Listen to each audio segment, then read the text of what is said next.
The email arrived between movements of Beethoven's Fifth as I guided my student Sarah through the crescendo. I'm done pretending. Moving to London with Rebecca from the Music Academy. Already sold our investment portfolio. Don't try to stop me. My fingers never missed a beat on the piano keys. My voice remained steady as I corrected Sarah's bow technique. The only sign that my husband of 15 years had just orchestrated our marriage's final movement via email was a slight tightening around my eyes. I waited until Sarah left, her violin carefully tucked in its case before typing my response. Good luck. My name is Victoria, and at 42, I'd just received the most callous goodbye in history. But while Thomas was probably reveling in his dramatic exit, imagining me devastated over his betrayal, I was calmly locking up my music conservatory for the day. The signs had been there for months. The private rehearsals that never appeared in concert programs, the sudden password changes on his phone, the way he'd started obsessing over younger musicians, trying to recapture some imagined artistic prime. 3 months ago, I'd found a receipt for dinner for two at Le Bernardin on a night he'd claimed to be rehearsing. That same evening, I'd opened a separate bank account at a different bank. A week later, when he mentioned wanting to consolidate our accounts for simplicity, I'd agreed warmly while moving my personal savings to the new account.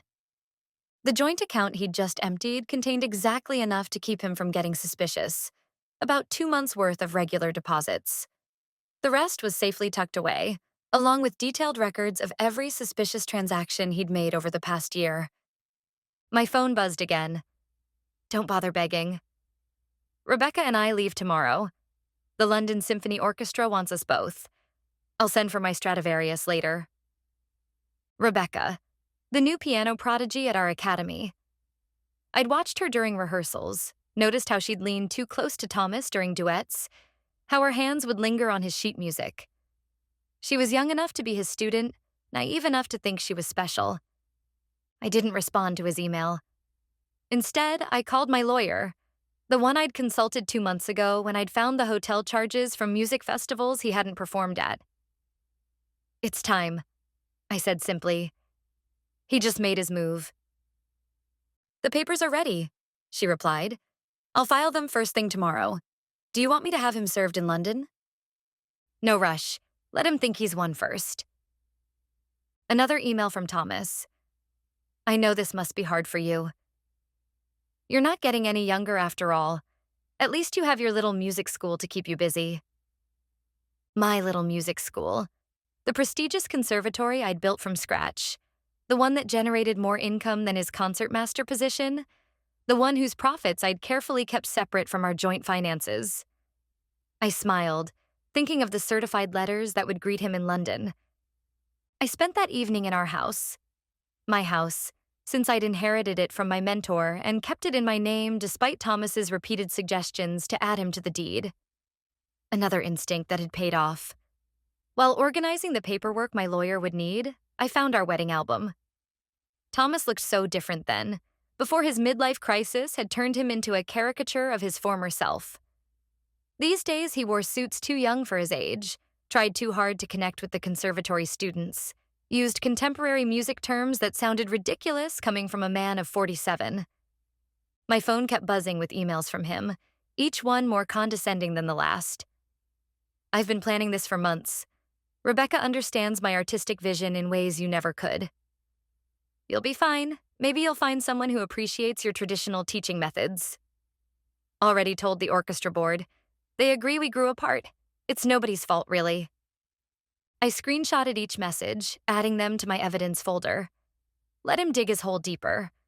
My lawyer would love his casual admission of premeditation, his gleeful announcement about emptying our account.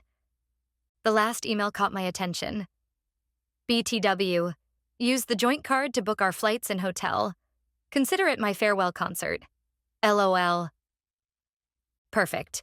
I called the credit card company. Ms. Crawford speaking. I need to report fraudulent charges and cancel a card immediately. Of course, madam. Can you identify the charges? 2 first-class tickets to London booked today. Hotel charges at the Dorchester. And I'll need to remove my husband as an authorized user. Do you have documentation of the fraud? Emails from my husband admitting he used our joint card to book travel with his girlfriend after emptying our bank account. I'll be happy to forward them. The representative's professional tone couldn't quite hide her satisfaction as she canceled the charges. Thomas and Rebecca would arrive at the airport tomorrow to find their tickets invalidated, their hotel reservation canceled. My phone buzzed again. Don't worry about the conservatory space. I'll let you stay there until you find somewhere smaller to teach. I actually laughed out loud at that one. Did he really think he had any claim to my mentor's building? Had his ego grown so large that he'd forgotten whose name was on the deed? Another buzz. And I know the school means a lot to you. We can work out a fair payment for your half. My half of my conservatory that I'd built myself, funded myself, grown myself while he complained about my long hours and called it my little hobby. I poured a glass of wine, the good stuff I'd been saving for a special occasion. This qualified. Tomorrow, Thomas would learn some hard truths about property law and separate assets. But tonight, I'd enjoy the quiet and plan my next chapter.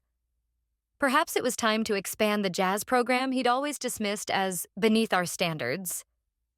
Morning brought a flurry of increasingly angry emails from Thomas. What the hell did you do to our credit card? The airline won't honor our tickets. The Dorchester canceled our reservation. Answer me. I silenced my phone and headed to the conservatory. Wednesday was always our busiest day, and I had a new shipment of sheet music to catalog before the advanced students' masterclass. Life goes on, even when your husband runs off with a piano prodigy young enough to be his daughter. Around noon, his father called. Victoria, dear, Thomas told us everything about how controlling you've been, how you stifled his artistic growth. He says you're being vindictive now, causing problems with his travel plans. I put him on speaker while I arranged music stands for the afternoon's chamber ensemble. Did he mention emptying our joint account and charging tickets for him and his girlfriend on our credit card? Silence then. Well, he said you left him no choice, that you'd been cold and distant. Richard, I have his emails. Would you like me to read them to you? The one where he bragged about taking our money? Or maybe the one where he mocked my teaching methods? Another pause. He did seem a bit cruel. I told him that email was inappropriate. I appreciate the call, Richard. I've always liked you, but I think it's best if we end this conversation now. My lawyer has advised minimal contact with Thomas's family during the proceedings. Proceedings? Already.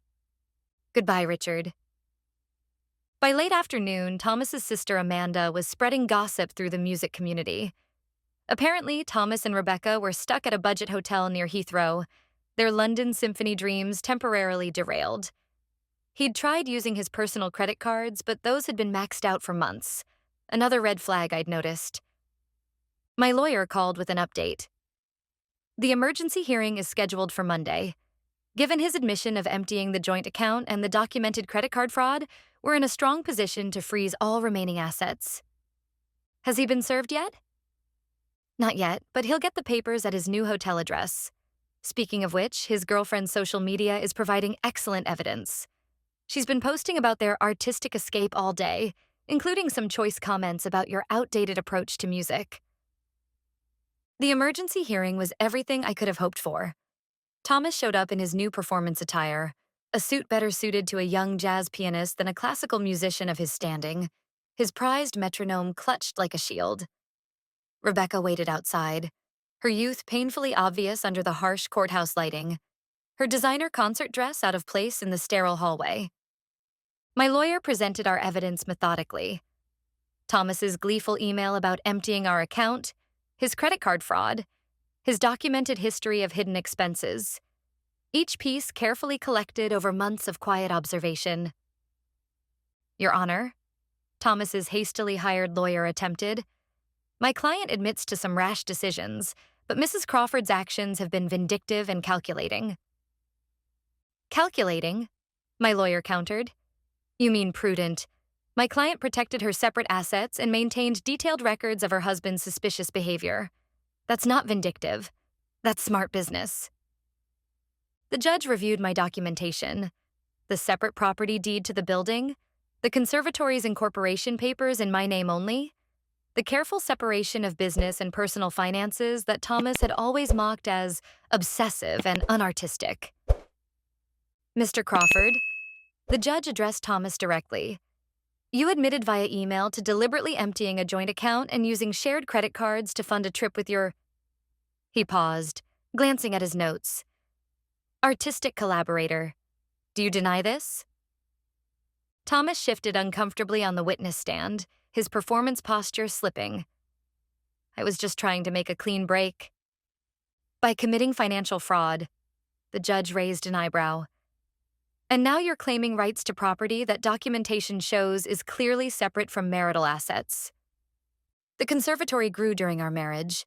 Thomas's lawyer tried again. My client is entitled... The school was established before the marriage, my lawyer interrupted, and Mrs. Crawford maintained strict separation of business and personal finances throughout.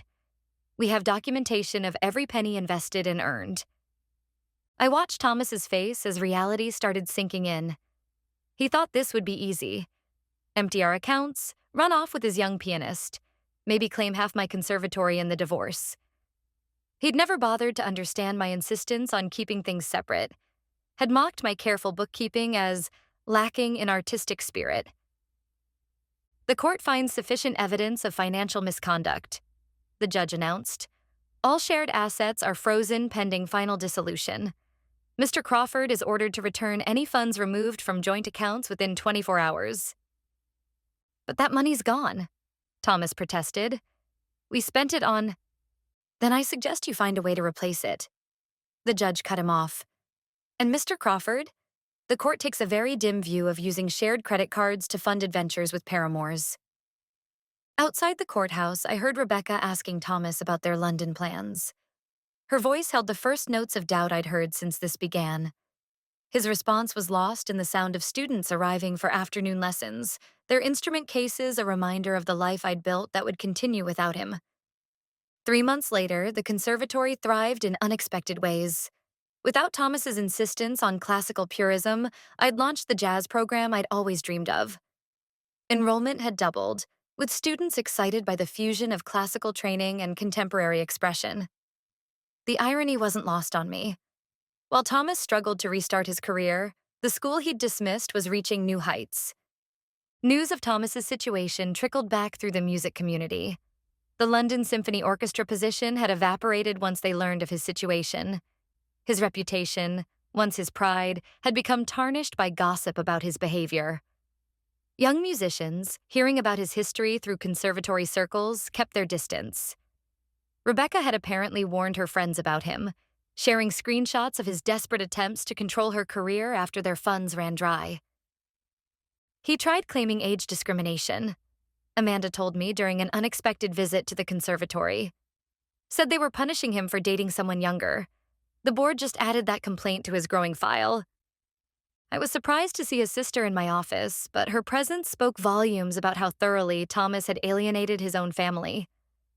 I know we didn't support you at first, she admitted, watching students practice in the courtyard. He played the victim so well, but watching how he handled everything, how he acted afterward, I'm ashamed we ever believed him. 1 year after Thomas's dramatic exit email, I hosted a gala concert celebrating the conservatory's expansion into a second location. The event featured both classical and jazz performances, a testament to how far we'd come. The story the music world wanted to tell wasn't about my failed marriage. It was about an educator breaking down barriers between musical genres. During the gala, Rebecca unexpectedly appeared. She looked younger than ever, or maybe I just felt that much stronger. She shifted uncomfortably, clutching her music portfolio like a shield. I owe you an apology, she said quietly. I believed everything he told me about how you were holding him back, stifling his artistry. Then I watched him try the same manipulation tactics when things got tough.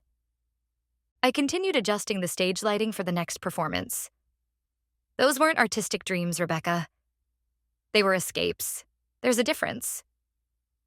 5 years later, the conservatory had grown to 3 locations, each one a testament to what musicians could achieve when they stopped compromising their vision for others' egos. In my office, I kept Thomas's final email framed next to our latest Educational Achievement Award. At least you have your little music school to keep you busy in your old age. Below it sat a quote from one of my jazz students. Sometimes the sweetest music comes after the loudest crash. Sometimes the best revenge isn't a dramatic crescendo. It's the quiet, steady building of something magnificent from the ruins of what was meant to destroy you. If this story made you think about the masks people wear in relationships, hit that like button so more people can see it. Drop a comment. Have you ever discovered someone wasn't who they pretended to be? How did you handle that heartbreak? Let's share our stories of healing and strength. And if you want more stories that might just save you from making the same mistakes I did, subscribe and check out the next video.